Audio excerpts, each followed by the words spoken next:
সুপ্রিয় দর্শক, আরম্ভ হতে চলেছে আংশিক খণ্ডগ্রাস সূর্যগ্রহণ। দিনের বেলাতেই গোটা পৃথিবী জুড়ে নেমে আসবে ভয়াবহ অন্ধকার, যার ফলে আগেভাগেই জনসাধারণের মধ্যে পড়ে গিয়েছে শোরগোল। আংশিক খণ্ডগ্রাস সূর্যগ্রহণে বিশাল প্রভাব পড়বে বিশ্ববাসী জীবনে। বিগত প্রায় 150 বছরের মধ্যে সবথেকে বড় ও বিরল সূর্যগ্রহণ শুরু হচ্ছে।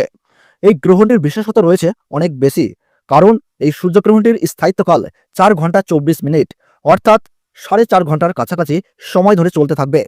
মাঝে মধ্যেই বিশ্ববাসী নানান রকম মহাজাগতিক ঘটনার সাক্ষী থাকে, যার মধ্যে এই সূর্যগ্রহণটি অনেক বেশি প্রভাবশালী।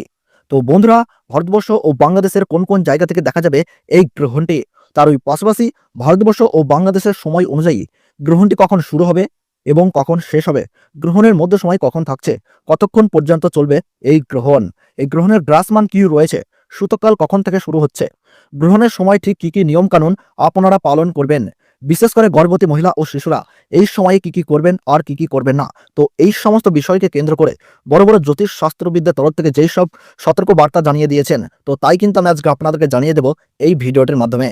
বিস্তারিতভাবে জানতে হলে অবশ্যই ভিডিওটিকে শেষ পর্যন্ত মনোযোগ সহকারে দেখবেন এবং আপনার জেলার গ্রহণ সম্পর্কিত যে কোনো গুরুত্বপূর্ণ খবরের আপডেট পেতে হলে অবশ্যই নিজের জেলার নামটি কমেন্ট বক্সে জানিয়ে রাখবেন। ভিডিওটি ভালো লাগলে ছোট্ট একটি লাইক দিয়ে উৎসাহিত করবেন এবং চ্যানেলটিতে নতুন দর্শক হয়ে থাকলে অবশ্যই চ্যানেলটি সাবস্ক্রাইব করে রেখে দেবেন প্রতিনিয়ত গুরুত্বপূর্ণ ভিডিও পেতে। তাহলে চলুন প্রিয় দর্শক, আমরা দেরি না করেই ভিডিওটিকে শুরু করি। এই আংশিক খণ্ডগ্রাস সূর্যগ্রহণটিকে নিয়ে ইতিমধ্যেই মানুষের মধ্যে নানান কৌতূহলের শেষ নাই। আংশিক খণ্ডগ্রাস হবার কারণে সূর্য কিন্তু পুরোপুরিভাবে ঢেকে যাবে, অর্থাৎ দিনের বেলাতেই কিন্তু নেমে আসবে রাতের ছায়া। পৃথিবীর সমস্ত জায়গা জুড়ে আকাশে দেখা দিবে চাঁদ ও তারা। জ্যোতিষ শাস্ত্র মতে এই আংশিক খণ্ডগ্রাস সূর্যগ্রহণে গর্ভবতী মায়েদের পাশাপাশি শিশুদের জীবনেও কিন্তু পড়বে ভয়ঙ্কর প্রভাব, এবং সেই প্রভাব থেকে বাঁচতে হলে সকলকেই কিন্তু নানা বিধিনিষেধ মেনে চলতে হবে। তার ওই পাশাপাশি আপনারা কিন্তু এই সময় কোনোভাবেই আতঙ্কিত হবেন না। ফাঁকা স্থান বা শ্মশান বা দূষিত জায়গা থেকে দূরে থাকবেন। গ্রহণের সময় ছুরি, কাঁচি বা ধারালো অস্ত্র দিয়ে কোনো জিনিস কিন্তু কাটাকাটি করবেন না। এই সময় কারোর সাথে মনোমালিন্য, ঝগড়া বা বিবাদে জড়াবেন না। নখ বা চুল কাটা থেকে বিরত থাকুন।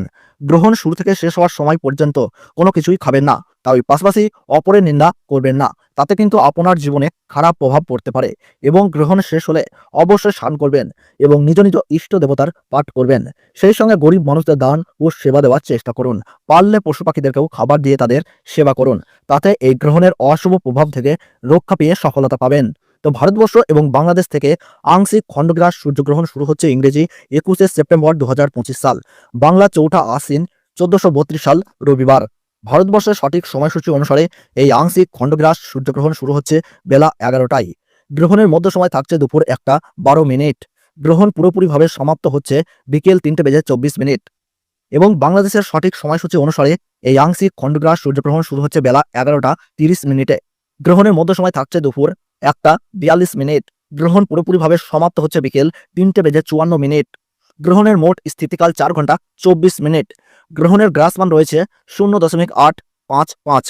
এই গ্রহণ পশ্চিমবঙ্গের কলকাতা সহ সমস্ত জেলাতেই এবং বাংলাদেশের ঢাকা, ময়মনসিংহ, রংপুর, ব্রাহ্মণবাড়িয়া, কুমিল্লা, খুলনা, বরিশাল, রাজশাহী, সিলাহাট, সিরাজগঞ্জ, লাকাই, মৌলভীবাজার, ঠাকুরগাঁও, নওগাঁও, পঞ্চগাঁও, অসম, ত্রিপুরা, মেঘালয়, মণিপুর, ইম্ফল, নাগাল্যান্ড এই সমস্ত জায়গা থেকে কিন্তু দেখা যাবে। তার পাশাপাশি আমেরিকা, আফ্রিকা, ইউরোপ, চীন, জাপান, ওমান, দুবাই ও রাশিয়ার উত্তরাঞ্চল থেকে দৃশ্যমান হবে। তো বন্ধুরা, ভিডিওটি ভালো লাগলে এবং গ্রহণ সম্পর্কে প্রতি মুহূর্তের গুরুত্বপূর্ণ সঠিক আপডেট পেতে হলে অবশ্যই ভিডিওটিতে একটি লাইক করবেন এবং চ্যানেলটি সাবস্ক্রাইব করে পাশে থাকা বেল বাটনটি অল করে রেখে দেবেন। তাহলে সকলে সুস্থ থাকুন, ভালো থাকুন, ধন্যবাদ।